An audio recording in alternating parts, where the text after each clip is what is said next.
এজন্যই ভাইরা আমার হৃদয় থেকে শুনবেন, হক্কানি ওলিদের দিশা নিবেন। কিয়ামতের পূর্বক্ষণ নবী নিজেই বলে গেছে, আমার উম্মত ৭৩ দলে বিভক্ত হবে। কয় দল? সবাই বলেন, জোরে বলেন।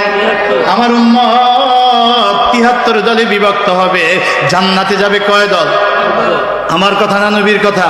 ওয়া ইন্না বানি ইসরাঈলা তাফাররাকাত সিনতাইন ওয়া সাবঈনা মিল্লা ওয়া সাতাফতারিকু উম্মতি আলা সালাসিন ওয়া সাবঈনা মিল্লা কুল্লুহুম ফিন্নার ইল্লা মিল্লাতুন ওয়াহিদা।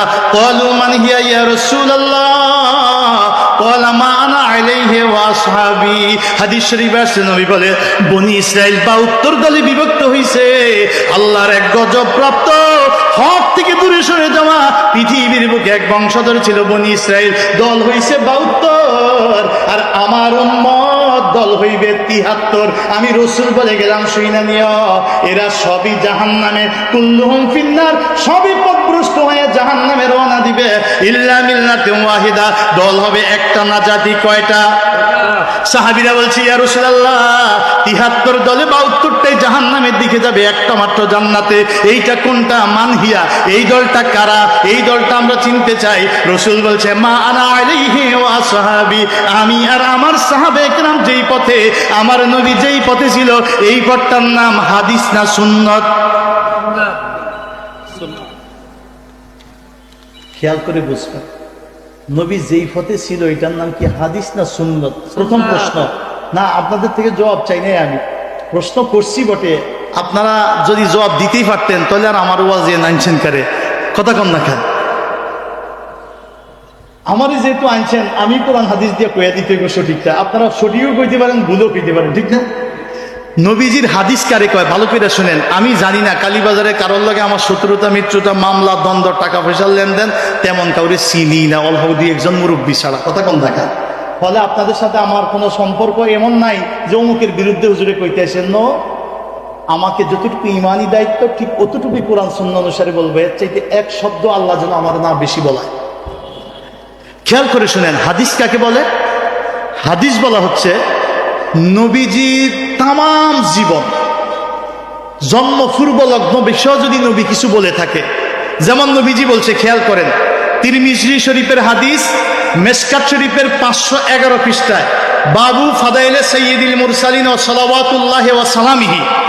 সাইয়্যিদুল মুরসালিন মানে সকল রসুলের শ্রেষ্ঠ, রসুলের মর্যাদা এবং তার উপরে সালাত সালাম।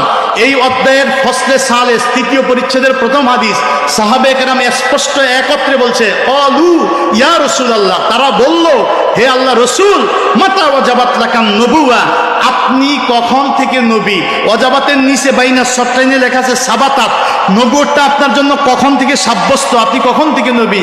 এর জবাবে নবী বলছে, শুনো, কুনতু নাবিয়্যান ওয়া আদামু বাইনার রূহে ওয়াল জাসাদ, আমি তখনও নবী ছিলাম। কুনতু নাবিয়্যা, আমি ছিলাম নবী। ও আদামু, যখন আদম ছিল, বাইনার রূহে ওয়াল জাসাদ, দেহ এবং রুহের মাঝে, মানে দেহ দেহের জায়গায়, রুহু রুহুর জায়গায়। দেহের ভিতরে রুহু এখনো ঢুকে নাই, মানুষ হিসেবে আত্মপ্রকাশ করে নাই। রুহু রুহুর জগতে, দেহ মাত্র বানাইছে মাটি খামির দিয়া। এইরকম একাধিক হাদিস আছে। ওয়া ইন্না আদামা লা মুনজাদিলুন ফি তিনাতিহি, এই আরেকটা হাদিস, আদম যখন মাটি খামির তখন আমি সর্বশ্রেষ্ঠ নবী রূপে নির্ধারিত ছিলাম। যেরকম সুবহানাল্লাহ।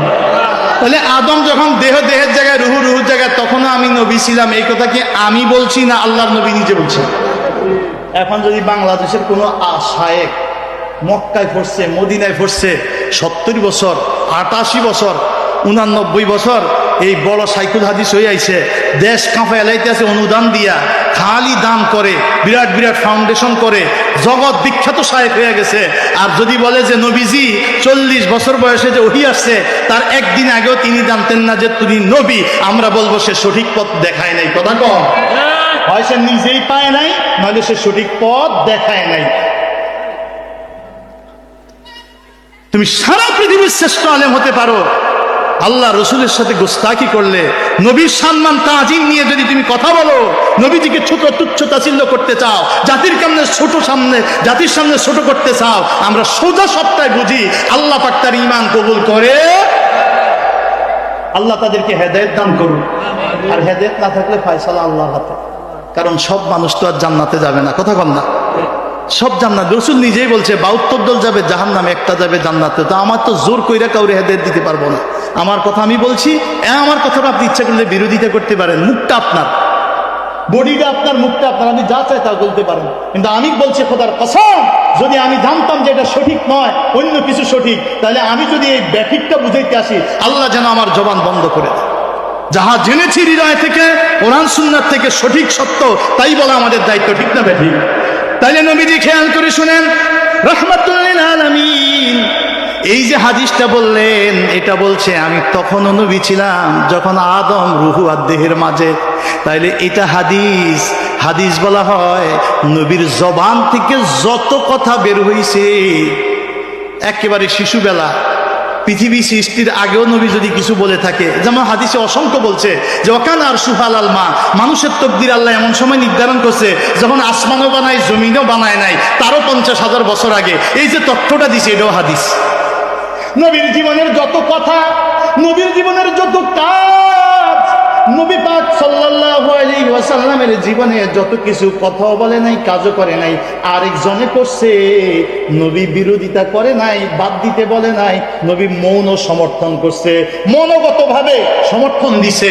হাদিস বলা হয় সাহাবে কেরামের কথা কাজ মৌন সমর্থন, তাবিনদের কথা কাজ মৌন সমর্থন। নবীজি, সাহাবা, তাবিন, তাদের কথা কাজ মৌন সমর্থনকে বলে হাদিস। ইমাম বুখারী 6 লাখ হাদিস মুখস্থ জানতেন, তার উস্তাদ ইয়াহইয়া ইবনে মুঈন রাহমাতুল্লাহি আলাইহি 10 লক্ষ হাদিস মুখস্থ জানতেন। কয়টা হাদিস পড়ছেন আর কয়টা বলতে পারতেন? তা হাদিস বলা হয় সকল কথা কাজ মৌন সমর্থন। সুন্নত বলা হয় কাকে? সুন্নত বলা হয় কাকে? সুন্নত বলা হয় নবীজিকে আল্লাহ তাআলা 4টা দায়িত্ব দিয়ে পাঠাইছে। তার একটা হলো ওয়ায়ুযাক্কিহিম, মানুষদেরকে পবিত্র করবেন। তো একজন ডাক্তার যখন রুগী দেখে, রুগীকে বারবার প্রেসক্রিপশন পরিবর্তন করে না ডাক্তার? শরীরের অবস্থার কন্ডিশনে প্রেসক্রিপশন আবার ওষুধ আবার চেঞ্জ করে দেয়। তো এই দিতে দিতে সর্বশেষ যেটা, যখন শরীরটা একটা স্থায়ী মানে অবস্থানে চলে আসে, তখন একটা নিয়মিত প্রেসক্রিপশন করে দেয় যে খারাপ না হইলে আর আশা লাগবে না, আপনার ডায়াবেটিসের জন্য এটা চলবে আর গ্যাস্ট্রিকের জন্য এটা চলবে, কথা কন না কা, এটা নিয়মিত চলবে আর আশা লাগবে না। তো উম্মতকে রাসূলুল্লাহ ইসলাম যে সর্বশেষ প্রেসক্রিপশনটা দিছে, যেমন মদ হারাম হইছে 4 বারে, একবারে না 4 বারে। প্রথম সাময়িক হারাম, তারপরে শুধুমাত্র উন্নতদের জন্য হারাম, সিস্টেম করে সর্বশেষ একেবারে চূড়ান্ত সবার জন্য হারাম। তা আপনি আগেরটা মানলে কিন্তু আপনি আগের প্রেসক্রিপশন মানছেন না, সর্বশেষ যেটা চূড়ান্ত এটা মানলে হইলে আপনি প্রকৃত মানা, কথা কন না কেন? লাস্ট প্রেসক্রিপশন মানুষ মানতে হয় চূড়ান্ত। নবী পাকের সুন্নত কারে বলা হয়? হাদিস লক্ষ লক্ষ, এই লক্ষ লক্ষ হাদিস থেকে বাছাই করে নবীজি উম্মতের কোন ব্যাপারে সর্বশেষ কোন সিদ্ধান্তটা দিছে, কিভাবে আমল করতে বলছে, কিভাবে চলতে বলছে, এটার নাম হইল সুন্নত। শেষ চূড়ান্ত সিদ্ধান্তের নাম কি? আরো জোরে কন, আরো জোরে। এই জন্য খেয়াল করে শুনেন, বিশ্বনবীর গোটা জীবনীতে চিরজীবন খুঁজে দেখবেন কখনো বলে নাই তোমরা আমার হাদিসকে অনুসরণ করিও। এটা সম্ভব না, এটা করতে গেলে বিশৃঙ্খল, সত্য কথা রায় ফেলবে। কি বলছে? বিদায় হজের ভাষণেও বলছে তারাকতু ফীকুম আমরাইন লাম তাদিল্লু মা তামাসসাকতুম বিহিমা কিতাবাল্লাহি ওয়া সুন্নাত রাসূলি। আমি 2টা জিনিস তোমাদের জন্য রেখে যাচ্ছি, যত দিন আঁকড়ে ধরবে কেউ তোমাদেরকে পথভ্রষ্ট করতে পারবে না। লাম তাদিল্লু, কখনোই তোমরা পথভ্রষ্ট হবে না। 1 নাম্বার কিতাবুল্লাহ, আল্লাহর কিতাব, এটার নাম কোরআন। আর 2 নাম্বার বলছে সুন্নাত রাসূলি, রাসূলের সুন্নাত। এই রাসূলের হাদিস না সুন্নাত? জোরে বলেন, সবাই বলেন, জোরে বলেন, হাদিস না সুন্নাত? হাদিস থেকে সুন্নত বের করতে হয়। আমরা হাদিস বিরোধী হইলে কেন হাদিস বিভাগে পড়ছি? কেন আমাদের নামের সাথে মুহাদ্দিস লিখলেন? আমরা নিজেরা মুহাদ্দিস দাবি করি না, মানুষ আমাদেরকে খুশি হয়ে বলে। চেষ্টা করছি হাদিসের খেদমত করার, বা এখনো করে যাচ্ছি। আমরা যদি হাদিস বিরোধী হইতাম তো হাদিস পড়ি কেন? হাদিস থেকেই সুন্নত বের করে আনতে হয়, কথা কন না? অসংখ্য হাদিস থেকে সর্বশেষ সিদ্ধান্ত বের করে আনতে হয় সুন্নাত। এজন্য রাসূল বলছে দল হবে 73। দল কত? নাজাত পাবে কয়টা? সাহাবীরা বলছে ক্বালু মান হিয়া ইয়া রাসূলুল্লাহ, ওগো রাসূল বলি দেন সেই দলটা কারা? নবী বলছে মান আলাইহি, আমি যার উপরে আছি। নবী পাক যার উপরে ছিলেন সেটা হাদিস না, নবীর সবই হাদিস। যার উপরে নবী ছিলেন শেষ সিদ্ধান্ত দিয়ে গেছেন, ওইটার নাম সুন্নাত। ওটার নাম কি? সুন্নাত। হাদিসে আইলে এমনও পাইবেন কুত্তা লইয়া মসজিদে আইছে, থুতু আইলে এই ডান পাশে ফেলাইছে, বাম পাশে ফেলাইছে। নামাজের প্রাথমিক যুগে যখন নামাজ শুরু হয়েছে, নামাজের ভিতরে সালাম দিছে, সালামের জবাব দিছে। তা আপনি যদি হাদিস মানেন সবই তো আছে, কিন্তু সুন্নত হইলে সব নিষিদ্ধ। সব কি? কুমু লিল্লাহি কানিতিন, দাঁড়াও আল্লাহর জন্য আনুগত্যশীল হয়ে, বিনীত হয়ে। এই সুন্নত মানলে এরপরে নামাজে দাঁড়ায় ঘাড়টা ফিরাইল, বাইরে যা থুতু ফেলাইবেন তো দূরে, ঘাড়টা ফিরাইল নামাজ শেষ। কথা কন না কা? ইচ্ছাকৃত যদি ঘাড়টাও ফিরান নামাজ শেষ, আপনার নামাজ হয়নি। ইচ্ছাকৃত যদি ঘাড়টাও ফিরান, যদি সুন্নত মানে।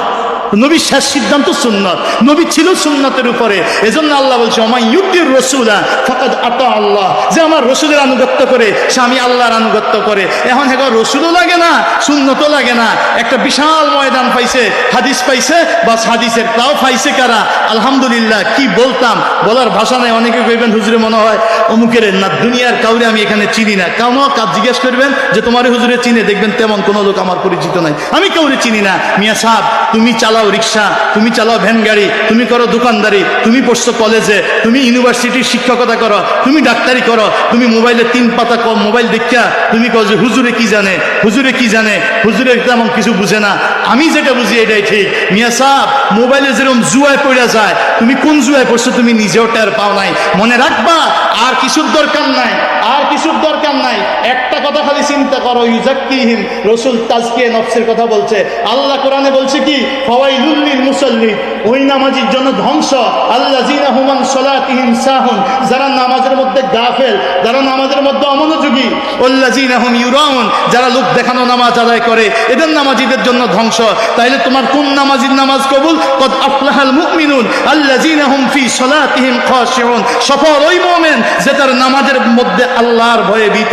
তাইলে এই যে নামাজে আমাদের কার অন্তরে যে ওই দিন না যায়, সেখান থেকে মনটাকে আল্লাহর ভয়ে ভীত করতে যেই পদ্ধতিটা দরকার, এটাই হলো মাশায়েখ একরাম তরিকা দিয়া, জিকির আজকার, তওবা তিল্লাহ দিয়া আল্লাহকে কাছে অনুভব করো, মুরাকাবায় পড়ো। ইন্নাল্লাহ নাহনু আকরাবু মিন হাবলিল ওয়ারিদ, আল্লাহ আমার এই মোটা সারগের চাইতে অতি নিকটে। এটা ভেবে তুমি আল্লাহ আল্লাহ জিকির করো। করতে করতে করতে করতে আল্লাহ রসুল বলছে লিকুল্লি শাইইন সিকালা ওয়া সিকালাতুল কুলুবে যিকরুল্লাহ, প্রত্যেক জিনিসের একটা পরিষ্কারক যন্ত্র আছে, আর কলব পরিষ্কারের যন্ত্র হলো আল্লাহর জিকির। এজন্য তারা জিকির দাফে দাফে দাফে দাফে। তুমি যেরকম নুরানি সৃষ্টি করছো কোরআন শিক্ষার জন্য, আমরা সবাই নুরানি পড়ি, আমাদের বাচ্চাদেরকেও পড়াই। কেন পড়াই? এটা একটা পদ্ধতি। এই পদ্ধতি পড়লে শুদ্ধ বইরা দ্রুত পড়তে পারে। আগের বুড়া মানুষও কোরআন পড়ে, কিন্তু বাচ্চারা শুনলে হাসে, কয় শুদ্ধ হয় না। কথা কন না কা? আগের ইমামরা ইমামতি আমার করতে পারে না, কারণ বাচ্চারা কয় শুদ্ধ হয় না। তো শুদ্ধ কেমনে হয়? নুরানি পদ্ধতি। রসুলের যুগে নুরানি ছিল, সাহাবীর যুগে নুরানি ছিল, 100 বছর আগে নুরানি ছিল। আর কারি বেলায় না নুরানি প্রবর্তন, বেলাল সাহেব না নুরানি প্রবর্তন করছে, বাঙালি না নুরানি প্রবর্তন করছে। এই তো মাত্র কিছুদিন আগে না মারা গেল সে লোক। তাহলে এই যে নুরানি পদ্ধতি, তুমি এটা কি করছো? তো এটা বেদাত, করা যাইবে না, নবীর যুগে ছিল না। কোরআন শিখতে ধারাবাহিক কিভাবে তাই শুদ্ধ তাড়াতাড়ি শিখবে, এটা বৈজ্ঞানিক পদ্ধতি বাইর করছে। তরিকারও ঠিক একই। যদি কেউ পীরের জিকির করে, বাবা জিকির করে, অমুক বাবা তমুক বাবা, আর যদি কেউ সওয়াব হইবে, সেটা জিকির না ভণ্ডামি। জোরে কম, জিকির হবে কার? আল্লাহ জিকরুল্লাহে আকবার, জিকির কার? এবার এই জিকিরটাকে তুমি কি করে অন্তরে গাঁথবা, কিভাবে মনোযোগ সৃষ্টি হবে, কিভাবে তোমার অন্তর বিগলিত হবে? এজন্য সিস্তিয়া, কাদরিয়া, নকশবন্দিয়া, মুজাদ্দিদিয়া তরিকা শায়েখগণ তরিকা তৈরি করে গেছে। তরিকা কোরআন হাদিসের বিরোধী নয়। যদি তোমার কাছে কোনো কিছু বিরোধী প্রয়োজন হয়, মনে হয়, তো আসো হক্কানি তরিকত মান্ত্রী শাহেকের কাছে, দেখবা সুন্দর বুঝিয়ে দিবে, সুন্দর বুঝিয়ে দিবে। বাংলাদেশে লক্ষ লক্ষ আলেম, তোমাদের যে 2-10 জন দেখার সর্বোচ্চ গেলে 200-500 আলেম আছে। 500 আলেম তো এক একটা উপজেলার ভিত্তি আছে। সারা বাংলাদেশে যদি তবু 500 থাকে, আমরা এক এক উপজেলায় তো 500 আছে। সব আলেম যে তরিকা মানে কি? সব পড়ালেখা চালা, সবই ভুয়া, সব মুহাদ্দিস ভুয়া, সব মুফতি ভুয়া। বিবেকে কি কয়? কার এজেন্ডা নিয়ে আসছো? এ জমিন আল্লাহর ওলিদের জমিন, এ জমিন আহলে সুন্নাত ওয়াল জামাতের জমিন, এই জমিন মাযহাবীদের জমিন। এ জমিনে যারা এভাবে চলছে সুন্নাত তরিকার উপরে, মাযহাব মেনে মেনে, তরিকা মেনে মেনে যারা চলছে, মৃত্যুর সময় তাদের চেহারাগুলো দেখো, জিন্দা থাকতেও তাদের চেহারাগুলো দেখো। আর আমরাও দেখি, যদিও মোবাইল ইউটিউবে তোমাদের শায়েখদের চেহারা খুব সুন্দর দেখায়, এটা মোবাইলের কারণে। কেন আমরা বুঝছি? যখন আমরা বাস্তব দেখি, বিমানবন্দরে প্রায় আমাদের সাথে দেখা হয়। ওনারাও যখন বিমানে বিভিন্ন স্টেশনে যায়, ঢাকা থেকে চিটাগাং, ঢাকা থেকে রাজশাহী, আমরাও যখন যাই, হ্যাঁ আমরা ভাইরাল না, আমাদেরকে কেউ চিনে না।